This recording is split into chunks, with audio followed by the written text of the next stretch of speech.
Yo, what's going on, everybody? Welcome back to another episode of ChurchMunky. I hope everybody had a fun and safe weekend. My weekend was pretty rad, man. I took the weekend off from working. I've been working a lot of overtime, been working a lot of extra shifts, but I said, not this weekend, man. It's the middle of summer. It's time for a little relaxing, dude. So I actually took my girlfriend and her dog to the lake, and it was a really good time. I have never dated a girl with a dog, so going to the lake, I was very much like, how is this going to work? I thought maybe only one of us could swim at a time and someone would have to have him on a leash.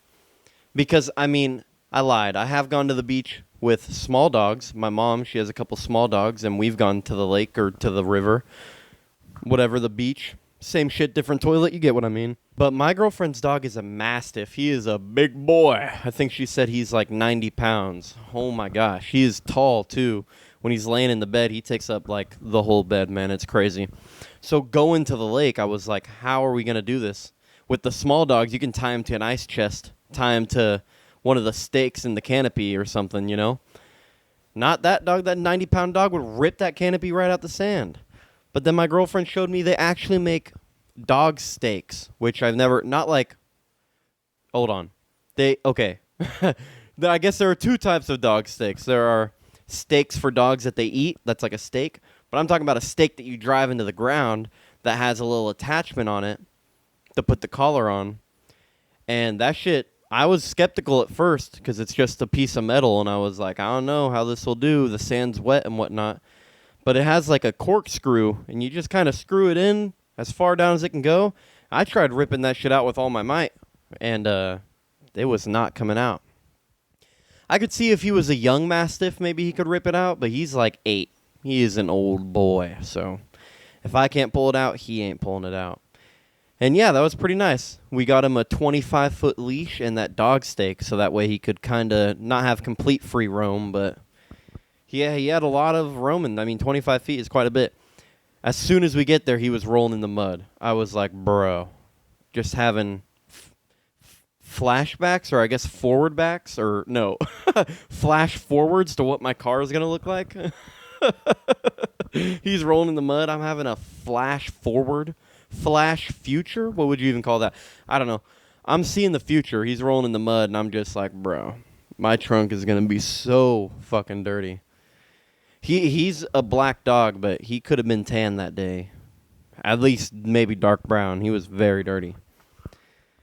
And it was a fun time. We had a lot of fun, you know. I thought the dog was going to be a lot, but it wasn't that bad. I had a lot of fun.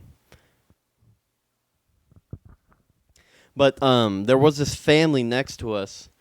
I remember I was floating on the tube, and I heard one of the kids say, "Hey, bro, you dare me to swim across the whole lake?" And there were islands close. It wasn't like there were like little coasts, not islands, but you know what I mean. There were shorelines close. It's not like he swam across the whole lake. But I heard that, and then I watched him start swimming out, and he had the tube with him. It's probably like a teenager. I don't know how old, maybe like 13. And I saw he had the tube, so I was like, oh, he's good. So he's all swimming across the lake doing his thing. We're just eating our snacks, and I'm sipping on a White Claw. And all of a sudden we hear, Dad, help! And we look over, and somehow the tube got away from this kid, and he's like almost cartoonishly drowning. He was, I don't know, they teach you the first thing about if you feel like you're drowning, don't move too much. He is a kid, so fucking dumbass, stupid ass kid. But no, he's like flailing his arms and freaking out. He's like, I can't breathe. So I was about to jump in, but the dad jumped in hella fast. His dad instincts kicked in. He wasn't that old. He was probably in his 40s. He was a pretty big guy, though, bigger than me. And at first I was like, I don't even know if he could make it across that shit. But his dad instincts kicked in, and he started swimming. There were these people not too far from him that ran over and threw him the floaty. And yeah, that was pretty crazy. I don't know if I've been to the lake a lot. I don't think I've ever seen anyone drown. I mean, maybe at the pool when you're a kid and it's just like a dumbass kid that steps a little too deep and freaks out. But I don't know. He was a kid, but he was more like a teenager. I've never seen that happen, and it was kind of scary, man. And then where my girlfriend and I were, we were closer to the shore than their spot, so instead of swimming all the way back, they came around the other shoreline and swam over to our spot. And the dad kind of chuckled and looked at me, and I was like, yeah, it's a little farther than it looks, huh? I couldn't help myself. I had to say something, and they both kind of laughed and walked away. Yeah, fucking crazy. I don't know how the floaty got away from him. He had a floaty the whole time. So that was pretty crazy. But other than that, it was a real good time. It was a real grand time. And the only thing I don't like about the lake is that, I don't know, I don't like to swim fully under the lake. A lot of people do. I feel like there are a lot clearer lakes than the lake I go to. But it's like, it's pretty murky water, so I want to put my face in it. I'll put my body in it. I'm not putting my face in that. I'm not dunking myself. But luckily, that was on Saturday. The next day on Sunday, my girlfriend and I went to my mom's house, and she has a swimming pool. So I got to fully swim there. It was freezing. That pool does not have a heater. It was freezing. But I loved it. I fucking loved it. I got used to it pretty quick. I've always loved swimming, man. I've always loved water. My whole life I've gone to the lake, and I've gone to the river, swam in pools. I don't know, it's not for everybody. I've known some people who don't like to swim at all. They just kind of sit by the lake or they sit by the pool. And I guess they have fun. Like, I have one friend, he came last year for my birthday, and he just sat next to the lake the whole time. And I was like, bro, are you even having a good time? Like, I mean, he took a fat nap. But to me, it's so hot outside. If I'm going to be outside, I want to be in the water. Like, what? I can understand if you don't like fully swimming, but not even like sit in the water or like put your feet in. I don't know, man. I don't get that. I've always loved water. I've always loved swimming. When I was a kid, we went to this place called the Finley Swim Center. And, man, they had diving boards, and to this day, I love diving boards. For some reason, like, no one has them. I asked my boss one time. I think he said it's something to do with safety concerns or something. I don't really remember. But yeah, I asked my boss one time, and he said it's because safety concerns. I guess people hurt themselves a lot on diving boards, but that's their own goddamn fault. When I was a kid, there was nothing like a diving board. I remember we would jump off diving boards, and we would talk about it like it was modern warfare, dude. We would jump off the diving board like you're going to do a 360 no-scope double backflip 180. We'd be talking like we were doing trick shots in a pool just to describe like spinning around a little bit. But I don't know, it was so fun. And to this day, I love diving boards. I don't ever go on them because I'm a big fat ass and I feel like I will break it if I do. So I haven't gone on one in a long time. But when I was a kid, we went to that Finley Swim Center, and they had like 3 different diving boards. One was in the 8 feet, one was in the 10 feet. Or no, one was in the 10 feet, one was in the 12 feet, and one was in the 14 foot. Like, the pool got deeper and deeper. It's such a big pool. And I remember my first time jumping off that 14-foot one. Kids were like, you got to touch the bottom. I'd never jumped off it. I remember jumping off the 10-foot one, touching the bottom, no problem. But the 14-foot one, holy man, I was like almost to the bottom. My ears popped like I'd never felt in my life. Those kids got me for sure. That shit hurt. Man. I don't know. I love swimming. I miss diving boards. There was only one time in my life, I think my stepbrother, his grandma had a pool with a diving board. That was a lot of fun. And but yeah, pools nowadays, I feel like not many pools have diving boards. And it sucks, but hey, I should check out that swim center again. Maybe they still do, who knows. But yeah, so it was a pretty fun weekend for me. It's been a real hot summer, so I went swimming. I took a dip in the lake and in the pool. Other than that, dude, my girlfriend and I beat that video game we were playing, that split fiction video game. And man, spoilers, if you're playing that game, dude, it was so much fun. And at the end, it was really cool Like, the whole game is about playing these stories. You go into books, and you have to, like, play the story of the book. And then at the end, we were in our own subconscious, so it was like a book we didn't even know we wrote. And the whole game, you're, like, next to your friend. Like, it's split screen, but you guys are next to each other. And then at the end, you're in different worlds and shit. It was so cool. We defeated that final boss. It was hard as hell. And that was a really good time. We were supposed to watch some movies, too, but we got pretty busy. But that's just how it is sometimes.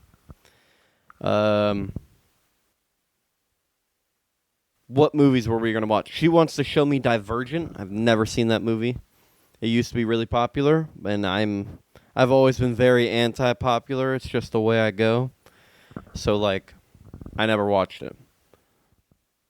And I want to show her One Flew Over the Cuckoo's Nest. That's one of my favorite movies. I watched that when I was a teenager, and that shit's crazy. I want to describe it, but at the same time, if she listens to this and hears the description of it, she probably won't want to hear it or won't want to watch it. But it's a Jack Nicholson movie. I remember when I was like 12 or 13, I watched The Shining, and then ever since then, I've loved Jack Nicholson. And One Flew Over the Cuckoo's Nest is a really good movie. Jack Nicholson plays a guy who is going to go to prison, but is able to take an insanity plea and go to a mental hospital instead of a prison. But then, like, during the movie, he realizes that the nurses are very oppressive and they make people do things they don't want to do because they're mentally handicapped. So he starts, like, an uprising with the other mental patients. He starts, like, an uprising, like they're not being treated fairly and this and that. And then at the end of the movie, they lobotomize his ass. Pretty dark. Yeah, they get tired of his shit. They get tired of his antics. And they decided, hey, you didn't come here actually mentally ill. We're going to make you mentally ill. And then they lobotomize the shit out of him, dude. Oh, dude. It's a really good movie. I loved it growing up. It just reminded me of The Shining. At the end of The Shining, it's zooming into that painting or that picture where he's in the picture and he's been there for longer than he thought. And at the end of One Flew Over the Cuckoo's Nest, it's just a pan or like a shot that's panning from his face to the outside window. And he's just looking... I'm trying to figure out how to describe him without saying the R word. He looks very bad. He's cross-eyed and drooling, and yeah, that lobotomy definitely worked, bro. That's crazy that at one point people thought lobotomy was a real thing. Oh, what's her name? It was JFK's sister. It was one of the Kennedys. I think Rosemary Kennedy, I believe. Bro, back when I had a band, I wrote a song and I named it Rosemary Kennedy. I was doing so much mushrooms at the time, and I was like, that's so deep, bro. No one even knows. But it's a very well-known thing that JFK's sister was in a mental hospital, and the reason they put her in there is because they were having mood swings. You know, this was like the 50s, so she was having her period and shit. Oh, what's a period? Get the fuck mental hospital. Apparently she was very like, she didn't want to listen, she didn't want to be told what to do, and she had a lot of mood swings, so they sent her to the mental hospital, right? And the first thing they decide is, right, they're like, yo, once she gets to the mental hospital, you know what we should do? She's having mood swings. Maybe we should open up her head and poke around at her brain. Like, that's what a lobotomy is. They used to think, like, was it drilling holes or poking holes into your brain? They were like, if we poked certain spots, it would cure you. And obviously, it made her so handicapped. Like, bad. Couldn't walk, couldn't talk. And the Kennedys left her in the mental hospital for years and years until she died. I think JFK visited her twice in 30 years or something. Crazy, bro. The 50s was crazy. Hey, that woman wants to study. Give her a lobotomy. She's having mood swings. Like, how? That's not that far off from witch trials, you know? She has a big cauldron. She's a witch. She's having mood swings. Lobotomize her. Like, that's that's so crazy. That's crazy. I don't know why I'm laughing. That's really fucked up. Hold on. Pause. It's crazy that they did that to people. And yeah, they did that to Rosemary Kennedy. They did that to Jack Nicholson at the end of One Flew Over the Cuckoo's Nest. And yeah, it's a great movie. I don't know. I've always liked dark movies. I liked scary movies when I was a kid. And then the older you get, real shit scares you, you know? Like, I was thinking about it the other day, man. I remember being 18 or 19, and people older than me, that were probably like 25 at the time, would post stuff on Instagram and be like, oh, I don't want to adult. Adulting's so hard. I remember being like, bruh, man, I'm 19. I've been doing this shit for a year, man. The fuck? I know how to do this. This shit's easy. I remember thinking, that's cringe, bro. How can adulting be hard?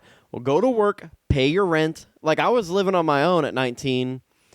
Or I guess I had a roommate, but I was like, go to work, pay your rent, pay your car insurance. Big fucking whoop. Whoop-diddy-doo-doo.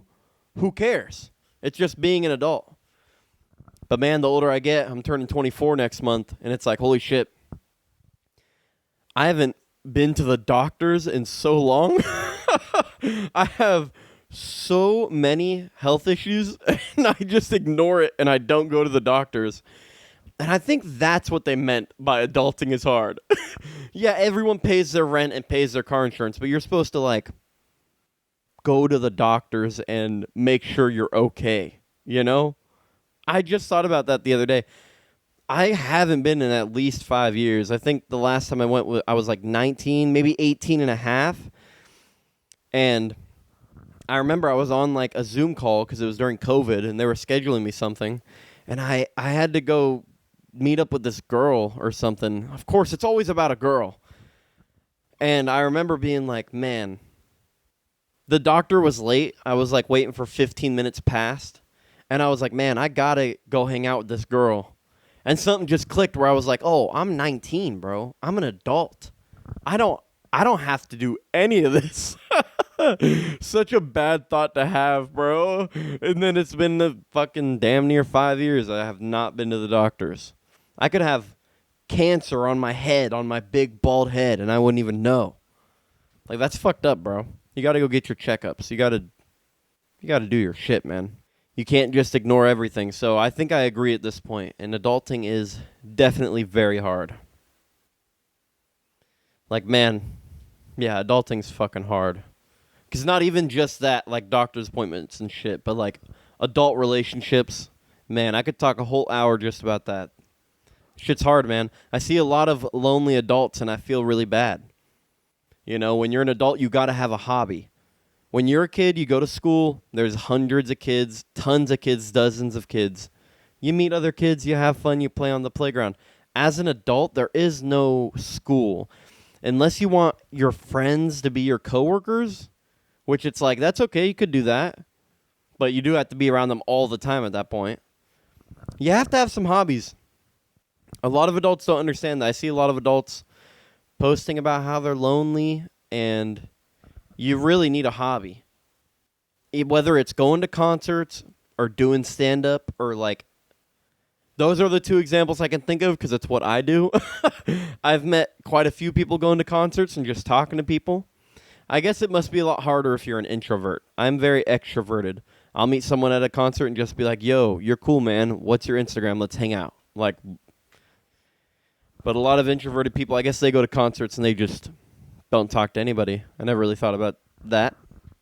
But yeah, man, adulting is fucking hard. Adult relationships are hard. Keeping up with your health is hard. Getting older is hard. Everything is fucking hard about it.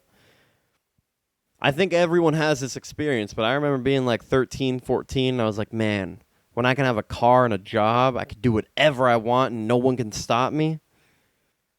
That feeling lasted like a year, maybe two. By the time I was like 19, 20, I was like, bro, I got to do this shit for the rest of my life, bro.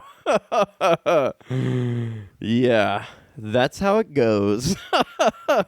That's how it goes, man. But yeah, that's about all I got off the top of my head today. My big bald head.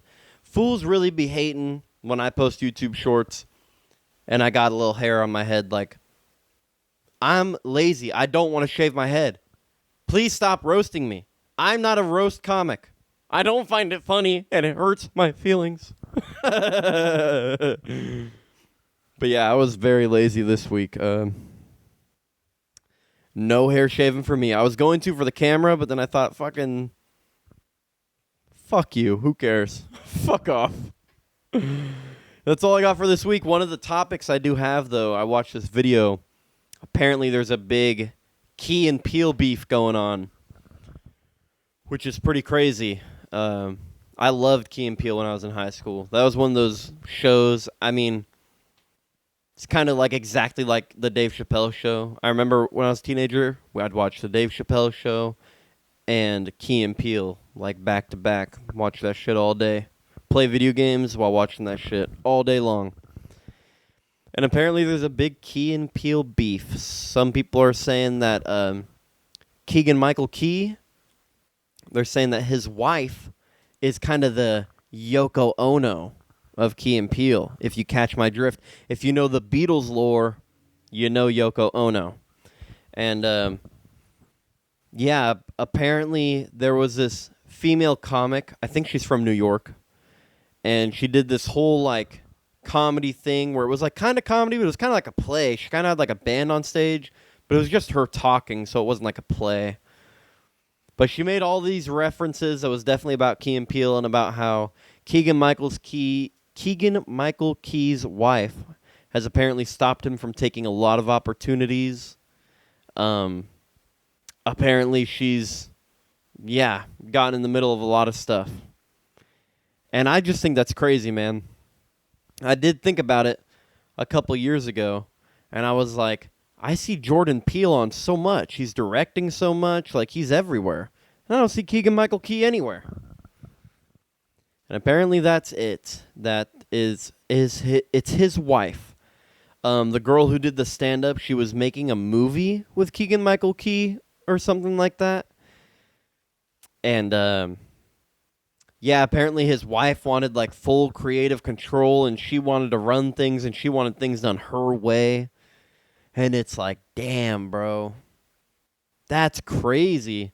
How could you let your wife ruin your career like that? Like, I love my girlfriend, but if she started, like, stepping into my stand-up, she's given me, like, good notes before. She says, like, oh, maybe you shouldn't cuss so much because it's kind of hacky. And I'm like, you're right. Every time I can't think of what to say, I just cuss. And that is kind of hacky. I should just think of something better to say. That's a very good note. But if she started, like, if I got booked on a show, I've been booked on a couple shows. If I got booked on one and she was like, no, you can't take that for any reason, I'd be like, what the fuck? What do you mean I can't take that? I'm going anyways. I'll sleep on the couch. I'll be in the doghouse. I don't give a fuck. You can't let nobody, not just a girlfriend or a wife, or you can't let anybody ruin opportunities or squander on your career like that. That's crazy. But apparently, that's the big news, and that's the big beef. I guess it's not Key and Peele beef, because it's not them beefing at all, but I guess Keegan-Michael Key's wife is crazy. And yeah, a lot like Yoko Ono of the Beatles. If you guys don't know about that, it was John Lennon's wife, right? I believe. And she wanted to make experimental music, and she changed up the whole band, and she's the reason why the Beatles died. There's a video of John Lennon playing with Chuck Berry, and Yoko Ono is in the corner going, owie, owie, like, during the song. And Chuck Berry's face is like, what the fuck is she doing? And I think after, like, a minute, they muted her microphone. She was just standing in the corner.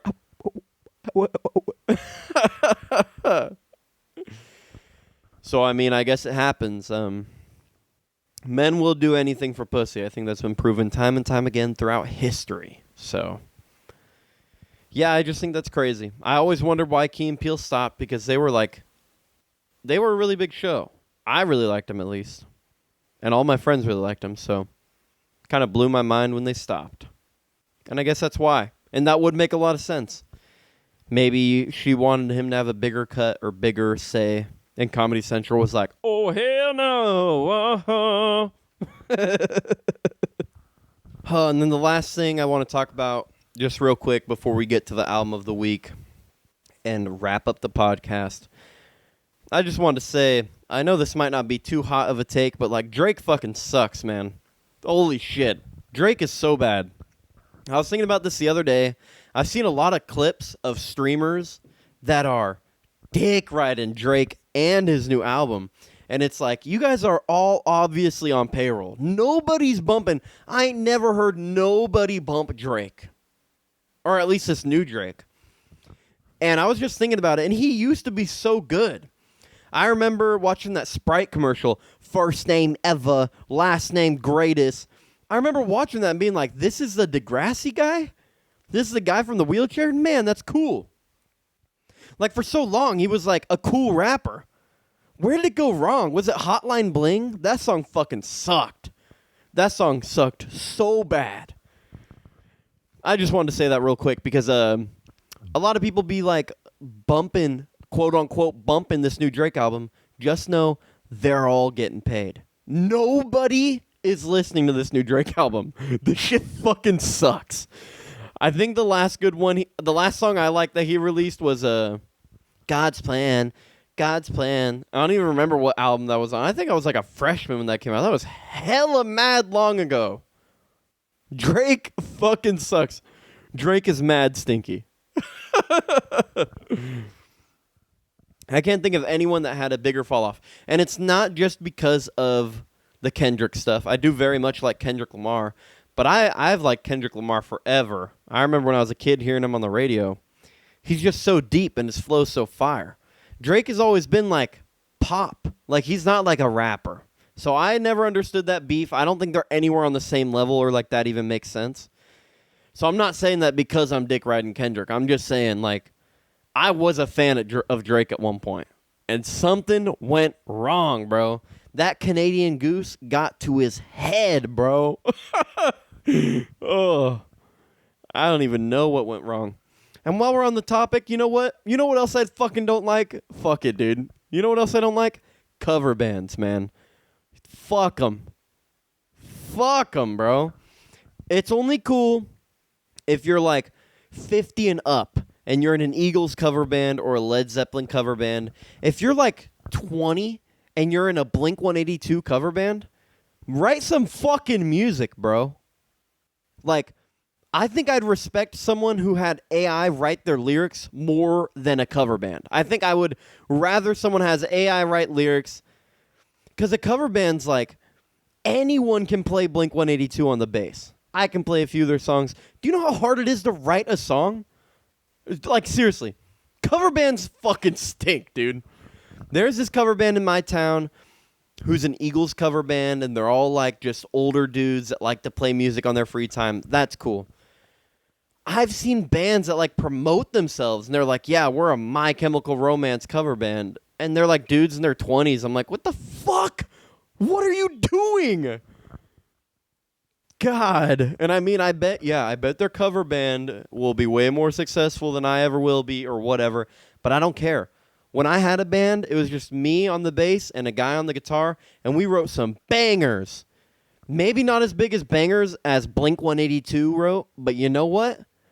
They were my own. They came out of my own fucking noggin.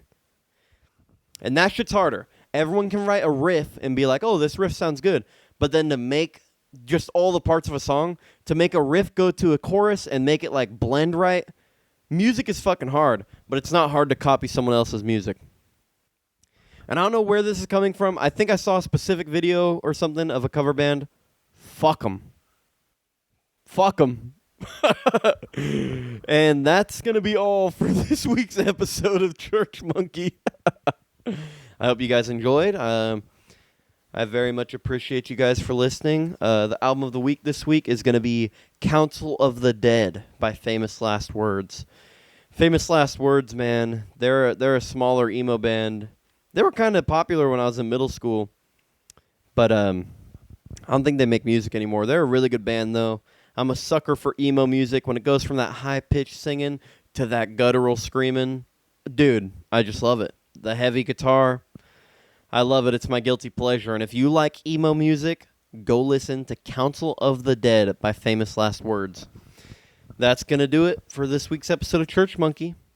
Hasta luego. Hey everybody, thank you so much for listening to this week's episode of Church Monkey. If you made it this far, I really appreciate you.